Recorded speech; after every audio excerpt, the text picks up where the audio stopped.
Hallo alle zusammen, willkommen zu unserer Alpenrundfahrt mit Jonas und mir. Je nach Zählweise ging es durch 5 oder 6 Länder: Deutschland, Schweiz, Liechtenstein, Österreich, Italien, Bayern, je nachdem, ob man das dazu zählen möchte. Am ersten Tag ging es früh morgens los. Wir haben den Zug genommen bis zum Bodensee. Von dort sind wir dann bei 34 Grad im Schatten durch die Schweiz und Liechtenstein bis zum Walensee gefahren. Da haben wir eine kurze Pause gemacht und sind dann zurück zum Hotel.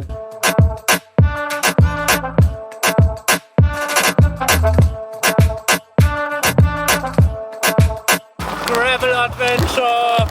Heute fahren wir da vorne lang und ab morgen geht's dann hier in die Berge. Juhu!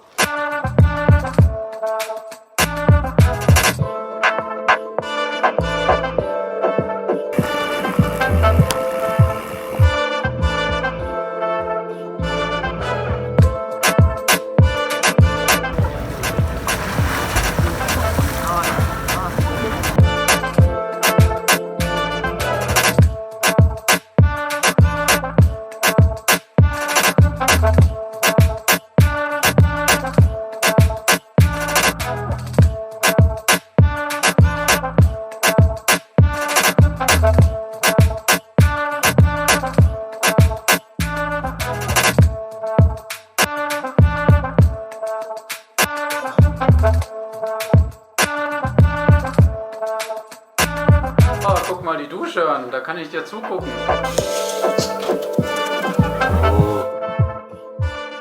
Und nach diesem ersten harten Tag haben wir uns dann eine kleine Vorspeise und 2 Pizzen gegönnt, für 70 € natürlich in der Schweiz. Und nach einer ruhigen Nacht waren wir dann bereit für den zweiten Tag. Herr Meister. Grüezi miteinander. So, geht nach Davos und dann nach Souche auf 2000, fast 400 Meter Höhe.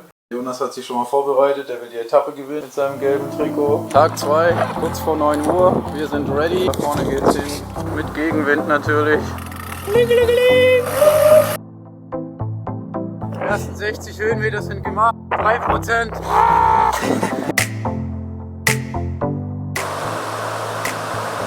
Sieht man das da hinten, dass der Jonas ein Mechanical Failure schon wieder hat? Ja, Shimano halt, kann halt nicht mithalten mit Campagnolo. Bisschen Schatten jetzt auf dem Weg hoch nach Davos. Das brauchen wir auch. What? Nee. Nee, mach gleich einen Wheelie.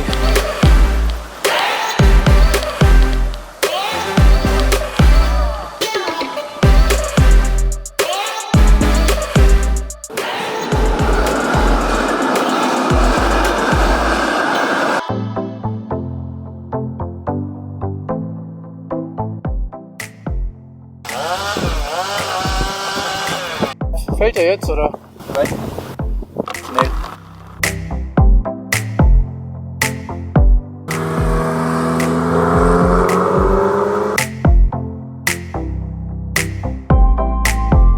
Jetzt machen wir erstmal eine Pause in Davos. Mittagessen ist angesagt. Schau mal, wie wir das filmen. Das ist dann das Höhenprofil nach Fluela Pass. Ja. Oh Mann. Fluela Pass. Hart, oder Jonas? Passt schon, geht.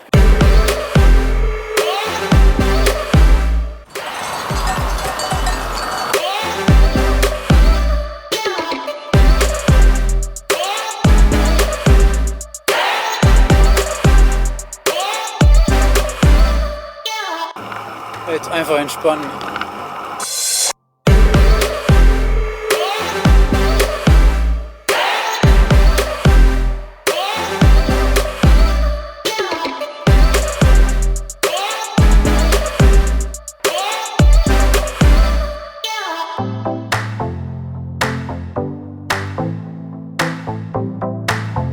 Wir sind wirklich rechtzeitig im Hotel angekommen. Es regnet wie blöd. Naja, so ist das Wetter in den Bergen. Kann sich aber auch ganz schnell wieder ändern. Und nach einem kurzen Verdauungsspaziergang ging es dann auch gleich wieder ab ins Bett, um Kraft für den nächsten Tag zu tanken. Tag 3, heute viel weniger Höhenmeter, dafür viel mehr Distanz. Wir fahren nach Meran. Gut geschlafen haben wir eigentlich. Schauen wir mal, wie es läuft. Okay, passt.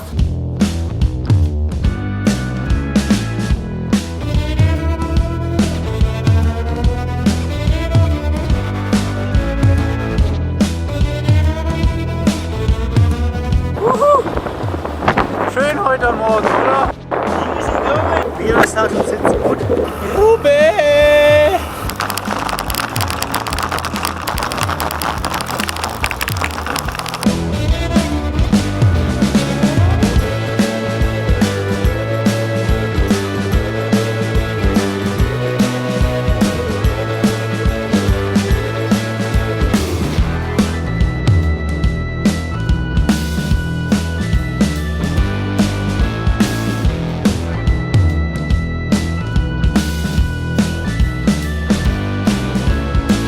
Hier Paradies ist.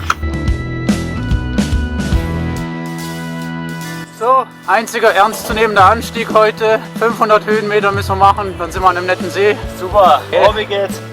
Nachricht für die Zuschauer da draußen. Wir sind jetzt in Bella Italia angekommen. Super, Schatz. Ein paar Meter und dann gibt's Eis. Und eine Pizza. Und kaum kommt man in Italien an, ist das Wetter auch schon viel besser. Keine Wolke mehr am Himmel, knalleheiß. La Dolce Vita. Reschsee voraus. Und da müsste jetzt ein Kirchturm aus dem Wasser rausstehen.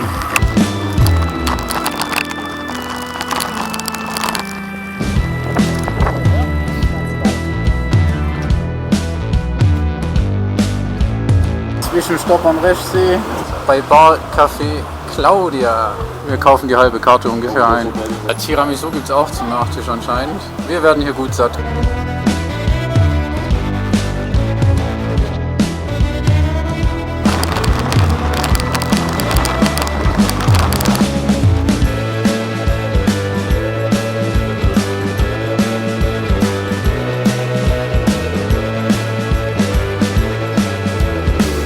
Das war der beste Radweg in diesem Universum. Besser geht's nicht. Grazie Italia. Schaut euch mal diese Landschaft an. Und ich habe jetzt Hunger. Ich schnapp mir da hinten einen Apfel. Der Jonas wollte nicht warten, aber ich nehme auch noch einen Apfel mit. Hat er verdient.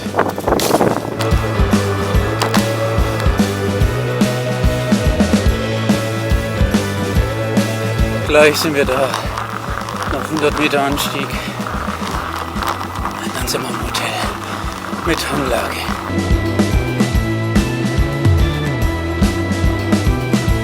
Tja, das ist nicht die Nahrung einer Bergziege. Und das sollte sich alsbald als Fehler herausstellen, denn Tag 4 wurde relativ hart. 6:30 Uhr. Wir stehen heute sehr früh auf, damit wir noch vor der großen Hitze über den Jaufenpass kommen. Jetzt geht's gleich zum Frühstück und dann auf die Räder. Tag 4 beginnt. Wir stehen jetzt schon seit 3 Minuten an dieser roten Ampel. Zusammenfassung für heute. Es geht nach Meran, dann geht es auf den Jaufenpass hoch und runter nach Sterzing. 65 Kilometer, 2000 Höhenmeter. Da müssen wir zum Mittagessen im Hotel sein. Der Tag heute fängt echt beschissen an. An meinem Telefon geht die Kamera nicht mehr. Das Telefon ist gestern Abend runtergefallen. An meinem Lenker fehlt die Endkappe. Jonas repariert es jetzt gerade fachmännisch. So. Und das Schaltkabel hier löst sich gerade. Schau mal.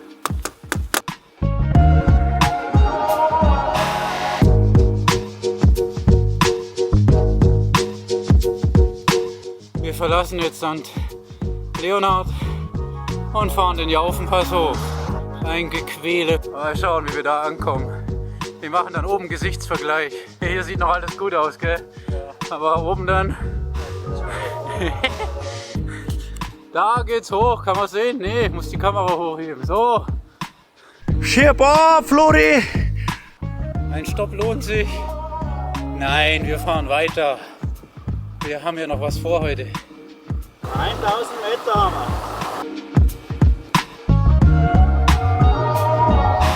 Weiter geht die Glückssträhne. Kamerahalterung abgebrochen. Oh Mann.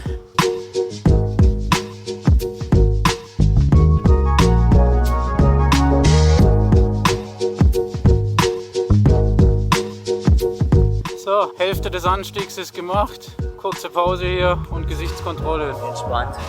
Ja, total entspannt. Sonntagsgesicht. Ja, die Ich doch mich nicht schon so. selber nicht mehr ernst.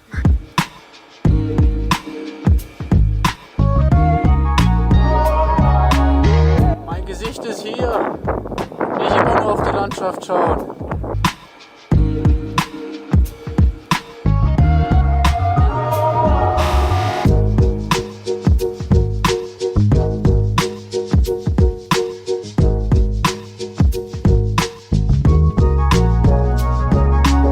Das Ziel ist in Sicht. Ich sehe entspannt aus, gell? Mal gucken, ob der Jonas auch entspannt aussieht. Easy. Easy.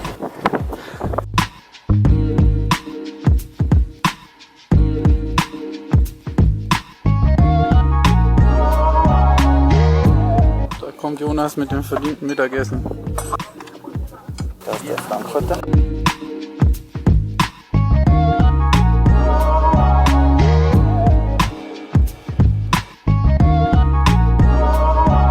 Am Ende des Tages muss man alles aufladen. Florian, Akku laden. Nicht ein, nicht zwei, 4 Akkus. Für mich heißt Aufladen Essen, Kohlenhydratspeicher, Vorbereitung ist alles. Und damit ist eigentlich alles gesagt. Wobei, eins noch. Sterzing hat wirklich eine schöne Altstadt. Also, gute Nacht und auf zu Tag Nummer 5. Morgenstund hat Vitamin im Mund. Was geht's jetzt? Jetzt geht's nach Österreich. Tag 5, jetzt geht's nach Österreich. Einmal vom Brenner rüber, runter nach Innsbruck und dann nach Zell am Ziller. Schauen wir mal. Tschüss, Sterzing! Schön frisch ist es heute Morgen. 15 Grad vielleicht. Ich wundere jetzt, dass du gar nicht in Winterklamotten unterwegs bist.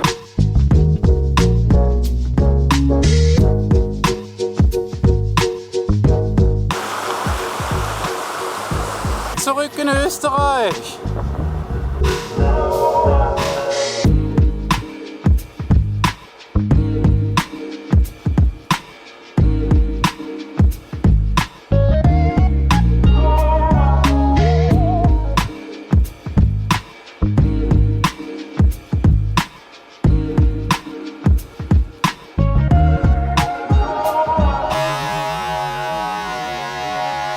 Nach dem Drohnenabsturz, wo die Kamera jetzt auch nicht mehr geht, habe ich jetzt noch eine Kamera übrig.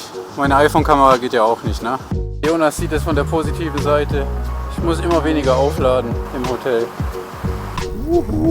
Runter geht's jetzt endlich. Da unten die Brennerautobahn und hier unser Glückspilz.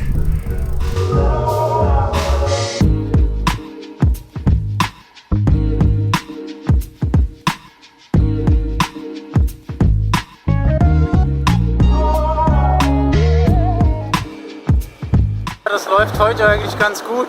Ganz guten Schnitt. Jetzt sind es noch so 25 Kilometer bis zum Hotel.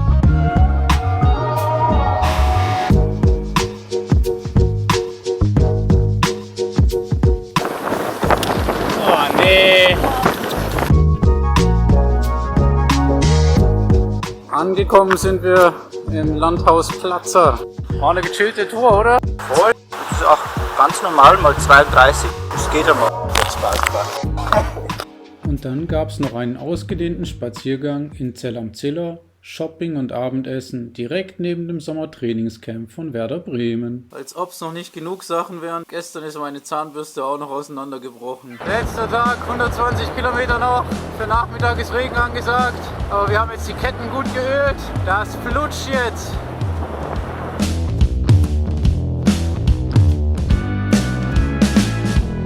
Diesen Herrn hier überholen wir nun zum 5. Mal. 4-mal war es, glaube ich, unser Fehler, dass wir falsch abgebogen sind. Beim 5. Mal hat er uns eine kürzere Route empfohlen, die absolut beschissen war. Und jetzt sind wir wieder zurück. So, wir fahren den schönen Radweg an der Inn lang. Gleich sind wir in Kufstein. Wenn es gut bleibt, dann fahren wir bis zum Jonas durch. Die Festung in Kufstein.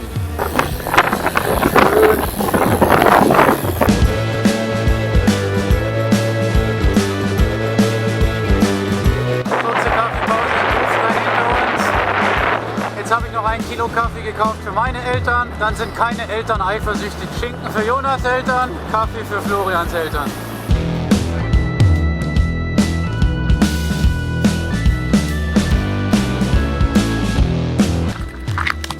Es wäre ja alles nichts ohne eine misslungene Routenführung. Ja, im Prinzip kann man das schon als Rennradstrecke hier durchgehen lassen, ja.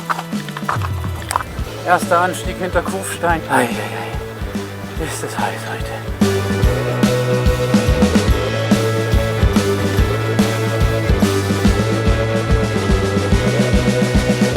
Das gelbe Trikot ist in Deutschland. Seit Jan Ulrich endlich mal wieder ein Deutscher. Da schau nach, im zweitschönsten Bundesland. Wie heißt es hier, Jonas? Warum? Weil das so lang ist. Ah!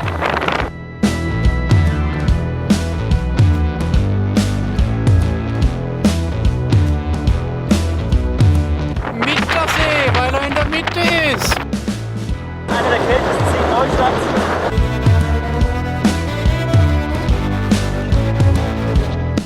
Da vorne, da müssen wir jetzt nochmal runter. Und dann haben wir es endlich geschafft. Endlich angekommen. Easy war's. Schon fertig. Einmal durchzählen, sind alle angekommen. Nochmal. 1, 2. Und nach einem 40 Kilometer Zeitfahren am Schluss gegen Jonas geht die Alpentour zu Ende. Kurz und knapp. Schön war's.